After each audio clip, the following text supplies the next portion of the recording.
Hello students, welcome to my class in which I am going to teach you about vectors. Very basic about vectors. You must understand its logic because if you want to do good in math and physics, especially in class 11th and 12th, then obviously you must understand the concept of vectors. What is vector? How to implement vector concept? How to do addition, subtraction, multiplication while dealing with vectors. These things you must understand. तो start करने से पहले दोस्तों आपसे पहले मैं ये बता दूं कि वेक्टर पढ़ना क्यों इम्पोर्टेंट है, वेक्टर होता क्या है, ये पहले मैं आपको समझा दूं। उसके बाद हम लोग वेक्टर के ऑपरेशन के बारे में अच्छे से समझने की कोशिश करेंगे। दोस्तों देखो, वेक्टर एक्चुअली जितना भी अभी तक हम लोगों ने डील किया है, अभी तक क्लास 10 तक जो आप लोगों ने डील किया है वो स्केलर क्वांटिटी से डील किया है। स्केलर क्वांटिटी मतलब जैसे कि आप 10 किलोमीटर डिस्टेंस चलते हैं, है ना, यहाँ से यहाँ पे 10 किलोमीटर यहाँ से यहाँ का डिस्टेंस। ये जब दो डॉट्स रहता है, दो डॉट्स जो रहता है ये आपको डायरेक्शन की जानकारी नहीं देती। ये बस बता दिया कि यहाँ से यहाँ तक का डायरेक्शन डिस्टेंस कितना है, 10 किलोमीटर।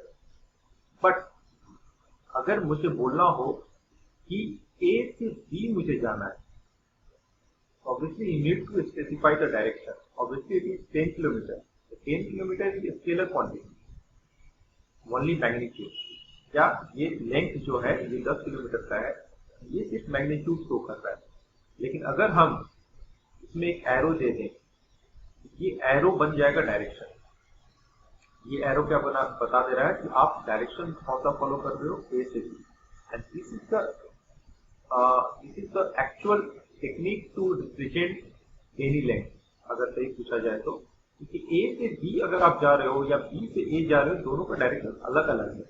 और obviously you need to specify, क्योंकि अगर दिल्ली, ये मान लो दिल्ली है और ये मान लो बॉम्बे है ना, तो एक पर्सन दिल्ली टू बॉम्बे जा रहा है तो बॉम्बे पहुंचेगा, उसका डेस्टिनेशन बॉम्बे होगा। बट कोई पर्सन बॉम्बे टू दिल्ली जा रहा है तो उसका डेस्टिनेशन दिल्ली होगा। तो ऑब्वियसली ये चीज आपको समझ में आता है कि ऑब्वियसली डिस्टेंस तो मायने रखता ही है, उसके साथ साथ डायरेक्शन, किस डायरेक्शन में आप जा रहे हो वो भी मायने रखता है। तो इस कारण से मुझे डायरेक्शन देखने की जरूरत पड़ती है। तो डायरेक्शन के साथ, मैग्नीट्यूड के साथ अगर डायरेक्शन आप फॉलो अप करते हो तो that is vector. Right, vector मतलब magnitude as well as direction, ये दोनों मिलकर क्या बनता है, वेक्टर। मतलब वेक्टर कुछ अलग क्वांटिटी नहीं है। जो आप स्केलर पढ़े हो, स्केलर के साथ सिर्फ डायरेक्शन ऐड कर लो, लेकिन डायरेक्शन ऐड करने के कारण से ही बहुत कुछ चेंज हो जाता है दोस्तों। हाँ, डायरेक्शन सिर्फ आप मिला दिए, क्योंकि बोलना बहुत आसान है कि डायरेक्शन हमने एडअप किया है, लेकिन डायरेक्शन के कारण से पूरा क्या कहते हैं, थ्योरी ही चेंज हो जाता है। जो भी आप एक्सप्रेशन यूज करते हो स्केलर्स में, वो सेम एक्सप्रेशन आप अगर वेक्टर्स में लगाओगे, you have to operate it in different manner. And वही चीज आपको यहाँ पे सीखना है, ठीक है। तो ऑब्वियसली इन सब चीजों के साथ वेक्टर क्वांटिटी लगता है कि इन सब चीजों के साथ स्केलर क्वांटिटी तो बोलते हैं, ये भी आपको जाननी जरूरी है। तो वेक्टर तो ऑब्वियसली वेक्टर क्वांटिटी जिसके साथ डायरेक्शन इंपॉर्टेंट होता है, तो वो आपका डिस्प्लेसमेंट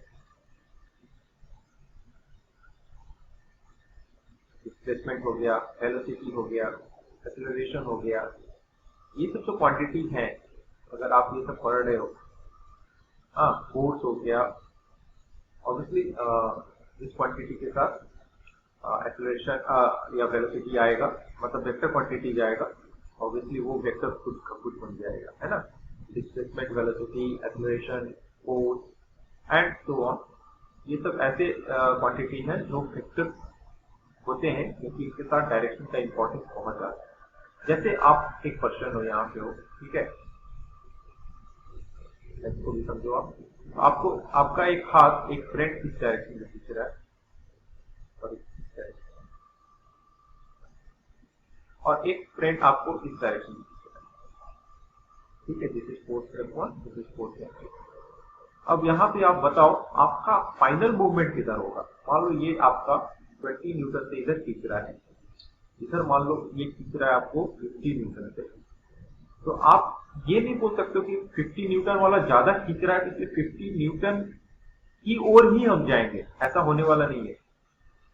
है ना।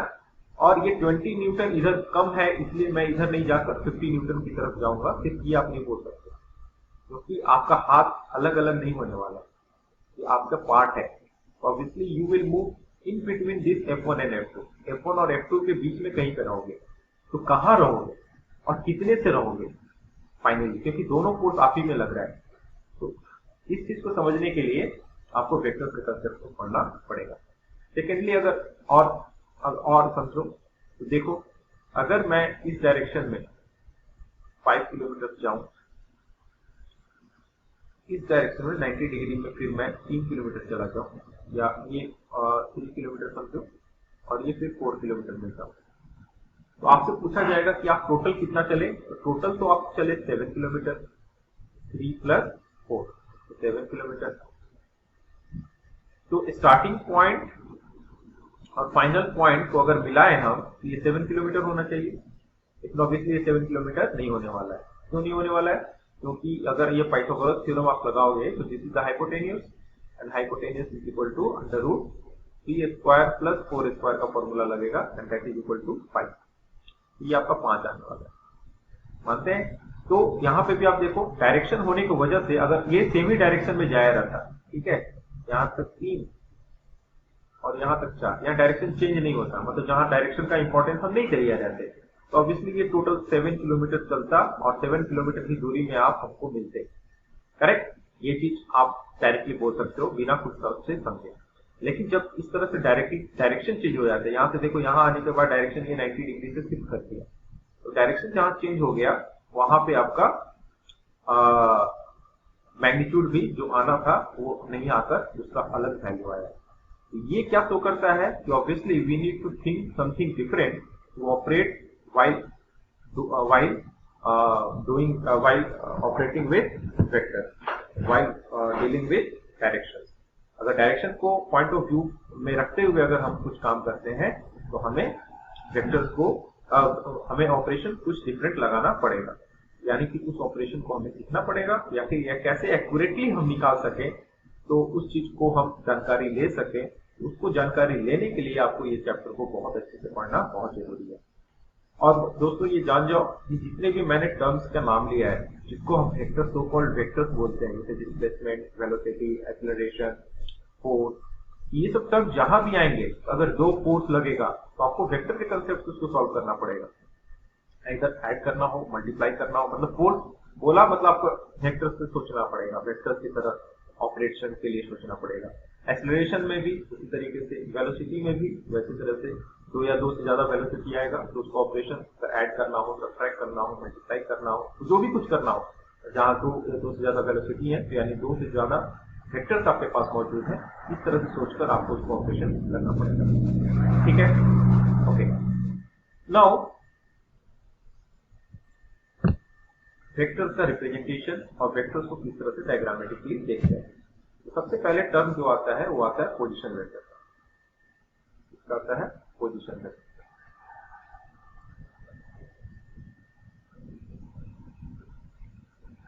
सबसे पहले क्या आता है? Position vector. पोजीशन वेक्टर देखो दोस्तों, ऑब्वियसली बिना रेफरेंस का तो ऑब्वियसली हम लोग कुछ बात ही नहीं कर सकते हैं, तो everything has to be represented with respect to some reference.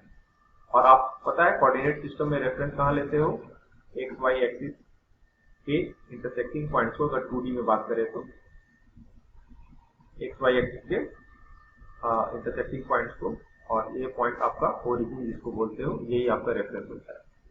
यानी कि देखो ये रेफरेंस जो ओ लेते हो, दैट इज नॉट ओनली, ये आप बोल सकते हो कि जैसे प्रैक्टिकल सिनेरियो में अगर इसको इम्प्लीमेंट करना हो, तो जैसे आप घर से कोचिंग आते हो, है घर से कोचिंग आते हो, ठीक है, तो घर से आप कोचिंग चल रहे हो, तो आपका घर स्टार्टिंग पॉइंट हुआ, कोचिंग डेस्टिनेशन हुआ, है ना। तो जो स्टार्टिंग पॉइंट जिसका भी रहता है उसको हम लोग ओरिजिन या रेफरेंस बोलते हैं। यानी किसी, या जब कोचिंग से घर जाओगे आप, तो हो सकता है आप ले स्टार्टिंग पॉइंट जिसको, कोचिंग को, ठीक है। तो depending upon your terms of understanding, you can take your own reference. Person to person can have different to different reference, ठीक है, it depends upon person to person। तो पर्सन के ऊपर डिपेंड करता है कि कौन सा रेफरेंस वो लेगा। तो ये रेफरेंस हमेशा हम ओरिजिन इसलिए लेते हैं, ये भी बात सोचने वाली है। आप जानते हो ओरिजिन का कोऑर्डिनेट होता है 0,0। तो जैसे कि आप एक सेंटीमीटर स्केल में किसी चीज को मेजर कर रहे हो, तो समझने के लिए सिंपल सा है, ये 5 है, ये 10, ये 15 और ये 0। तो किसी लेंथ को मेजर करना है, मान लो इस लेंथ को मेजर करना है। ये लेंथ मैंने कहां से 5 से स्टार्ट करके 15 में खत्म किया, 0 से स्टार्ट नहीं किया। इस लेंथ को अगर आप मेजर करोगे तो इसका लेंथ कितना होगा, आप क्या बोलोगे सर 15 माइनस 10 करना पड़ेगा, 15 माइनस 5, सर 10 सेंटीमीटर का ये लेंथ है। लेकिन यही अगर हम स्टार्टिंग 0 से करते तो डायरेक्ट क्या होता, क्योंकि ये तो ऑलरेडी 0 है तो माइनस करने की जरूरत है नहीं।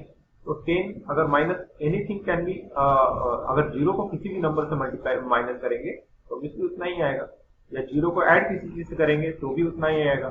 तो दैट्स वाई 0 लेना हमारे लिए आसान कर देता है कैलकुलेशन पॉइंट ऑफ व्यू से। दैट्स वाई हम लोग 0 से स्टार्ट करना चाहते हैं, यानी रेफरेंस हमेशा 0 को लेना चाहते हैं, ताकि दूसरा नंबर को हमको सब्ट्रैक्ट जो करना रहे वो हमेशा 0 रहे, या एडिशन करना रहे तो वो हमेशा 0 रहे। दैट्स वाई हम लोग रेफरेंस जो लेते हैं वो 0 लेते हैं। ठीक है, तो कोऑर्डिनेट एक्सिस में हमेशा रेफरेंस कहां पर रहेगा, ओरिजिन O। यानी अगर घर से कोचिंग चले हो और ये 5 किलोमीटर चले हो लेटेड भी, है ना, तो घर से कोचिंग गए 5 किलोमीटर, तो ये ओरिजिन O से मान लो एक डायरेक्शन में गए तो ये 5 किलोमीटर, यहाँ पे एरो दे देना आप, ठीक है, ये A हो जाएगा। तो O से A, O तुम्हारा क्या था, घर था, और A गए 5 किलोमीटर, ये क्या था, कोचिंग। ठीक है, तो इस तरह से आप रिप्रेजेंट कर सकते हैं अगर हॉरिजॉन्टल डायरेक्शन में आप गए हैं इसी डायरेक्शन में। ठीक है, तो आप इस तरह से रिप्रेजेंट कर सकते हैं। ठीक है, तो पोजीशन वेक्टर को रिप्रेजेंट कैसे करते हैं, इस तरह से OA वेक्टर, इसको हमेशा पोजीशन वेक्टर के लिए ओरिजिन हमेशा पोजीशन वेक्टर के लिए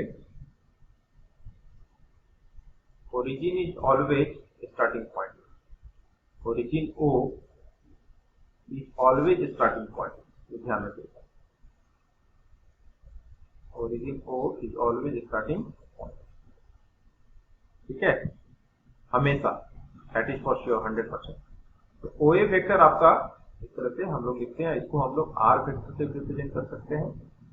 ठीक है, OA वेक्टर को हम लोग R वेक्टर से भी रिप्रेजेंट कर सकते हैं, और इसका डायरेक्शन हमेशा, डायरेक्शन ऑफ पोजीशन वेक्टर हमेशा,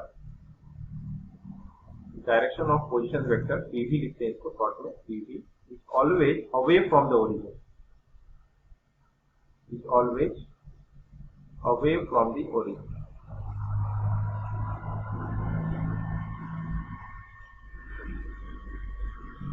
is always away from the origin, origin से दूर रहता है। ठीक है, और इसको हम लोग लिख सकते हैं, जैसे ये है आपका 5 किलोमीटर, तो मतलब 5 है, 5 एक की तरफ है, ये हम लोग इसको लिखते हैं 5 I कैप। अब I कैप क्या है, यूनिट वेक्टर होता है ये,